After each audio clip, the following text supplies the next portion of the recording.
естественно. Это нужно стоит.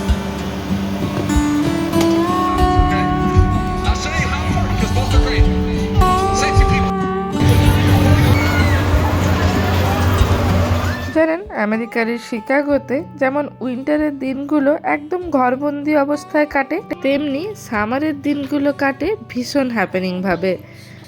এখানে যখন থেকে স্প্রিং আসতে শুরু করে তখন থেকেই মানুষজন একরকম ফেস্টিভ্যাল মোডে চলে যান। আর তার সাথে বাচ্চাদের স্কুল কলেজ সমস্ত কিছুই সামার ভ্যাকেশন হিসেবে প্রায় 3 মাস ছুটি থাকে। তাই পুরো সামারের টাইমটা এনারা ভীষণ এনজয় করেন এখানে।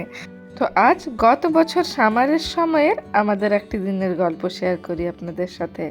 হাই, আমি সহেলি, আর আপনারা সবাই কেমন আছেন? আশা করি সবাই খুব ভালো আছেন।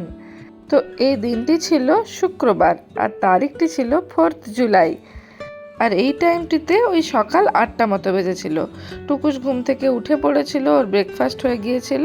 আর তারপর আমি আর শানি মিলে ব্যালকনিতে বসে একটু কফি খাচ্ছিলাম, আর আমি আমার জিরা জল। ব্যালকনিতে টুকুস টিনটিনের সাইকেলগুলো রাখা থাকে, টুকুস সেই সাইকেলেই বসেছিল। আর টিনটিন তখনও ঘুম থেকে ওঠেনি। যেহেতু জুলাই মাস, তাই টুকুস টিনটিনের স্কুল ছুটি ছিল, সেই কারণে এরা সবসময় বাড়িতেই থাকতো।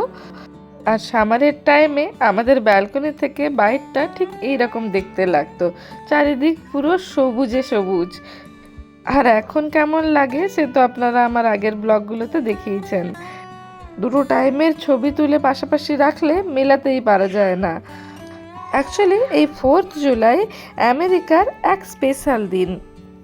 এই দিনটি হলো আমেরিকার ইন্ডিপেন্ডেন্স ডে।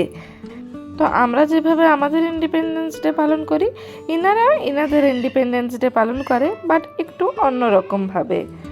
তা যাই হোক, আমরা ওই দিন সকাল সকাল উঠে ওই কফি জল এসব খেয়ে ব্রেকফাস্ট কমপ্লিট করে ফেলেছিলাম। আর এই যে এই বুড়োটিও উঠে পড়েছিল ততক্ষণে।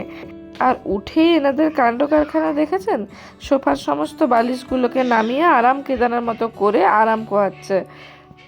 এখন তো যাই হোক সকাল সকাল 2 ঘন্টা ওরা স্কুলে যায়, বাট সামারের টাইমটা পুরো টাইম বাড়িতেই থাকে আর এই ধরনের বদমাশি সারা দিন করতে থাকে। আর এখন শুনুন আমাদের টুকু বুড়ির ছড়া।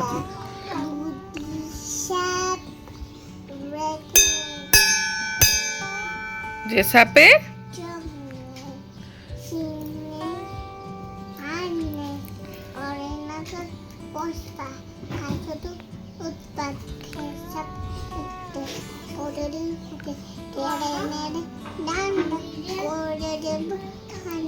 হাততালি। মামা, আমি হব সবার আগে। দাঁড়া, সবার আগে।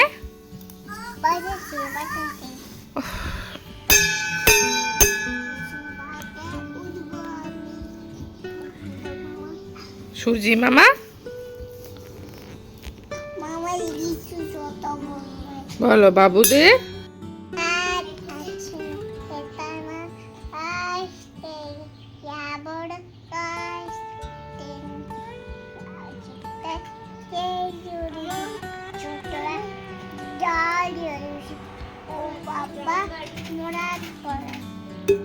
পড়েছি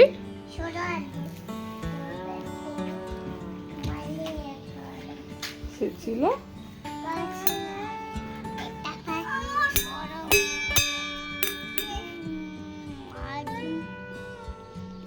তোমাদের।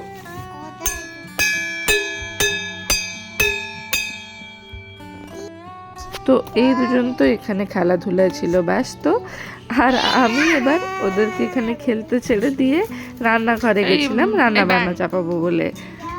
তো এই যে আমি রান্নাঘরে চলে এসেছিলাম রান্না চাপাতে। তো ওই দিন সবার জন্য করেছিলাম একটু চিকেন, আর তার সাথে করেছিলাম একটু ঝিঙের তরকারি। তো চিকেনের জন্য আমি কড়াইতে একটু পেঁয়াজ, টমেটো, কয়েকটা কাজু বাদাম, কয়েকটা রসুনের টুকরো আর একটু পোস্ত দিয়ে ভালোভাবে ভাজা ভাজা করে তাতে জল দিয়ে ওটাকে সিদ্ধ হতে দিয়েছিলাম। তো ওটাকে সিদ্ধ হতে দিয়ে আবার একটু বাইরে এসে দেখছিলাম যে এই দুজনের কাণ্ড কারখানা। তো এই মশলাগুলো একটু সিদ্ধ হয়ে গেলে ওগুলোকে ঠান্ডা করে মিক্সিতে পেস্ট করে নিয়েছিলাম। জানেন, যখন আমার মনে হয় যে আজকে খুব তাড়াতাড়ি করে রান্নাটা সেরে নেব আর একটু ফাঁকিবাজি রান্না করতে ইচ্ছে করে, তখনই আমি এই ধরনের একটি গ্রেভি বানাই। সব কিছুকে সিদ্ধ করে মিক্সিতে পেস্ট করে দিয়ে বাস কড়াইতে একটু নেড়ে নিলেই হয়ে যায়। ওই যে দেখুন, কড়াইতে একটুখানি ফোড়নে এলাচ, লবঙ্গ, দারচিনি দিয়ে দিয়েছি, আর একটুখানি পেঁয়াজ ভেজে নিয়ে তাতে আলুগুলো দিয়ে দিয়েছি, আর তাতে ওই যে গুঁড়ো মশলা যেগুলো লাগে, ধনে গুঁড়ো, জিরে গুঁড়ো, লঙ্কা গুঁড়ো, ওইগুলোই এক এক করে দিয়ে দিয়েছি। গুঁড়ো মশলাগুলো দেওয়ার পরে ওগুলোকে একটু কড়াইতে নেড়ে নিয়ে তাতে জল দিয়ে দিয়েছি যাতে মশলাগুলো পুড়ে না যায়। ব্যাস, তারপর আর কি ওই যে সব কিছুকে একসাথে মিলিয়ে এক পেস্ট বানিয়ে রেখেছিলাম, ওটিকেই দিয়ে দিলাম। আর ওটি তো আগে থেকেই সমস্ত কিছু কুক করা আছে, তাই বেশিক্ষণ কষানোর দরকার নেই। বাস একটু নেড়ে নিয়েই মাংসগুলো দিয়ে দিলেই হবে। ব্যাস, তারপর মাংসগুলো একটুখানি সিদ্ধ হয়ে আসলেই মোটামুটি আমার রান্না 80% রেডি। হ্যাঁ, 80% এই কারণ আরেকটু কাজবাজ আছে। আর ওদিকে আমি তার সাথে বসিয়ে দিয়েছিলাম ঝিঙেগুলোকে ভাজতে। ঝিঙেগুলোকে আমি প্রথমে এমনি তেলে ভেজে নিচ্ছি, হলুদ টলুদ কিছুই দিইনি, শুধু নুন দিয়ে ভেজে নিচ্ছি একটু ঢাকা দিয়ে দিয়ে। তো ঝিঙেগুলো সিদ্ধ হতে থাক, আর এবার মাংসের ওই যে বাকি 20% শেষ করার পালা। তো শেষে দিয়ে দিতে হবে কয়েকটা কাঁচা লঙ্কা আর তার সাথে একটু কাসুরি মেথি। ব্যাস, এবার আমার রান্না 100% কমপ্লিট। আর এদিকে ঝিঙেটাও 80% কুক হয়ে গিয়েছে। এবার কড়াইতে একটুখানি সর্ষের তেল নিয়ে তাতে কয়েকটা কালো জিরা ফেলে দিতে হবে। তো এবার কালো জিরেগুলো একটু চিড়বিড় চিড়বিড় করলেই দিয়ে দিতে হবে কয়েকটি কাঁচা লঙ্কা। এতগুলো লঙ্কা দেখে ভয় পাচ্ছেন? ভয় নেই, কারণ এই রান্নাটি আমি বাচ্চাদের জন্য করছি না, শুধু আমাদের জন্যই করছি।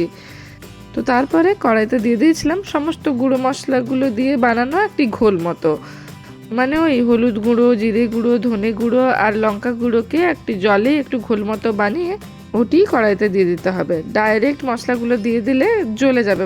ব্যাস, তারপর ওই মশলাগুলোতে একটু ফুট আসলেই দিয়ে দিতে হবে ঝিঙে ভাজাগুলো। ঝিঙেগুলোকে একটু নেড়ে চেড়ে নিয়ে নুন চিনিগুলো অ্যাডজাস্ট করে নিলেই হয়ে যাবে ঝিঙের তরকারি রেডি। রান্নাটি ভীষণ সিম্পল, বেসিক্যালি কিছুই করতে হয় না, বাট খেতে দুর্দান্ত লাগে। কখনো এইভাবে একবার বানিয়ে দেখবেন। তো এবার মশলাটা একটু মাখা মাখা হলেই নামিয়ে নেব। তো আমার রান্না তো কমপ্লিট হয়ে গিয়েছিল। তারপরে আমি এসেছিলাম ঝিঙের খোসা বাছতে। এই ঝিঙের খোসাগুলোকে বেটে ভর্তা বানিয়ে খেতে দারুণ লাগে। তাই যখনই ঝিঙে আনি, ঝিঙে দিয়ে কিছু রান্না করলে ওর খোসাগুলো আমি এইভাবে জিপলক ব্যাগে রেখে দিয়ে ফ্রিজে রেখে দিই ভর্তা বানিয়ে খাওয়ার জন্য। কোনোদিন তার রেসিপিও শেয়ার করব আপনাদের সাথে। তো আমার রান্না কমপ্লিট হতে হতে টুকুস টিনটিনকে সানি স্নান করিয়ে দিয়েছিল, আর ওদের জুতো টুতো পরিয়ে দিয়েছিল, আর ওদের ফ্রুটস কেটেও দিয়ে দিয়েছিল ফ্রুটস খাওয়ার জন্য। আর ওই দিন বাইরের ওয়েদারটিও ভীষণ সুন্দর ছিল, পুরো আমার পছন্দ মতো। আর এই টাইমে আমি টুকুস টিনটিনকে খাওয়াতে বসিয়েছিলাম। আর টুকুসের অবস্থা দেখুন একবার, কেন কাঁদছে বলুন তো? দেখুন একবার ও কেন কাঁদছে।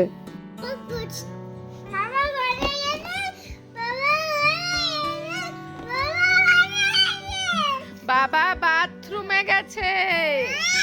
অ্যাকচুয়ালি আমি ওদেরকে লাঞ্চ করাতে বসিয়েছিলাম, আর ওই টাইমে সানি গেছিল স্নানে, আর ওই বাবাকে দেখতে পাচ্ছে না বলেই টুকুসের এত কান্নাকাটি। আর এই যে দেখুন, বাবা চলে আসতে বাবাকে ছেড়ে আর কোথাও নড়বে না। আর এইটি ছিল ওই দিন রাত্রিবেলা। আপনাদের তো আগেই বললাম ওই দিনটিতে ছিল আমেরিকার ইন্ডিপেন্ডেন্স ডে। তো এই দিনটিতে আমাদের বাড়িরই পাশাপাশি এক জায়গায় একটি মেলা মতো বসেছিল, আর তার সাথে ড্রোন শো ছিল। সেটি আমরা দেখতে বেরিয়েছিলাম সবাই মিলে। এখান থেকে আমরা যাচ্ছিলাম, আর আমাদের এক বন্ধুর ফ্যামিলিও যাচ্ছিল। আর জানেন এই টাইমে ঘড়িতে ঠিক কটা বাজছিল?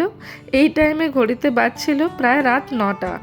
আর দেখুন বাইরটিতে তখনও আলো আছে। আর ওই টাইমে আমাদের এই অ্যাপার্টমেন্টের সামনেই কি সুন্দর রং বেরঙের ফুলও ফোটে দেখুন। তো যাই হোক, আমরা সবাই মিলে বেরিয়ে পড়েছিলাম আমেরিকার ইন্ডিপেন্ডেন্স ডে কীভাবে পালন হয় ওটাই দেখতে। আর দেখুন এই টাইমটিতে শহরটিকে কি দারুণ লাগে দেখতে। তো যাই হোক, আমরা পৌঁছে গেছিলাম মেলার কাছাকাছি। আর দেখুন সবাই এখানেই চেয়ার টেয়ার পেতে বসে গিয়েছেন এত দূরে। ওই যে বললাম ড্রোন শো আছে, ওই ড্রোন শো দেখবেন বলে। যেহেতু ড্রোন শো আছে তাই অন্ধকার না হলে ওটা করা পসিবল নয়, তাই ড্রোন শোটার টাইমিং 9টার পরেই ছিল। সেই কারণে আমরা সবাই ডিনার কমপ্লিট করে তারপরেই এসেছিলাম। আর দেখুন কত লোকজন এসেছে। এই প্রথমবার আমরা আমেরিকাতে এত ভিড় এক জায়গায় দেখেছিলাম। এখানে একটি প্রোগ্রামও হচ্ছিল, সেটির জন্য লোকজন বসে দেখছিলেন। আর এই দিন এখানে এসে বুঝতে পেরেছিলাম যে সব জায়গাতে লোকজন অনেকটা একই রকমই। আমার মনে হতো আমাদের দেশে জনসংখ্যা এত বেশি বলে বোধহয় ভিড়ভাড় বেশি হয়, কিন্তু এই দেখুন আমেরিকাতেও একটি ড্রোন শো দেখার জন্য কত ভিড়। আর সবাই মিলে আমাদেরই মতো বিভিন্ন রকম চাটাই টাইপের নিয়ে এসছেন, কিছু ফোল্ডিং চেয়ার নিয়ে এসছেন নিচে পেতে বসার জন্য। আর এই যে আমরাও বাড়ি থেকে একটা চাটাইয়ের মতো নিয়ে এসেছিলাম যাতে নিচে পেতে বসতে পারি। আর বাচ্চাদের মজাটা একবার দেখেছেন, ওদেরকে নিচে ছেড়ে দেওয়া হয়েছিল চাটাই পাতিয়ে, ওদের তো আনন্দের ঠিকানাই নেই। ওদের শোটো দেখার ইন্টারেস্ট নেই, ওরা বাস খেলতে পারলেই হলো।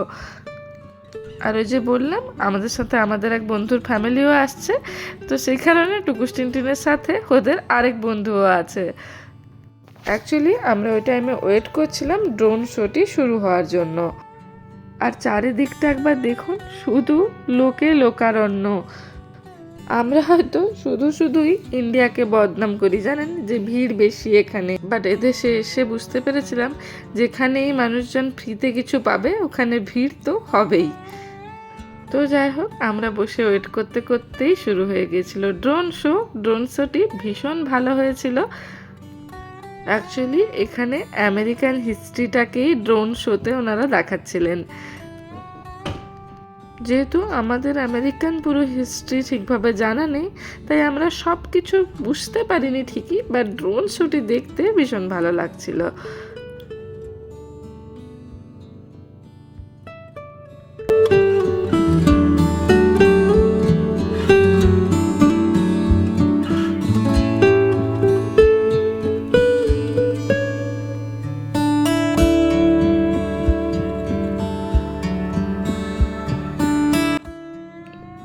তো ওই 10 মিনিট মতোই চলেছিল ড্রোন শো। আর ড্রোন শো কমপ্লিট হয়ে যাওয়ার পরে আমরা মেলাতে গেছিলাম মেলাটিতে ঘুরবো বলে।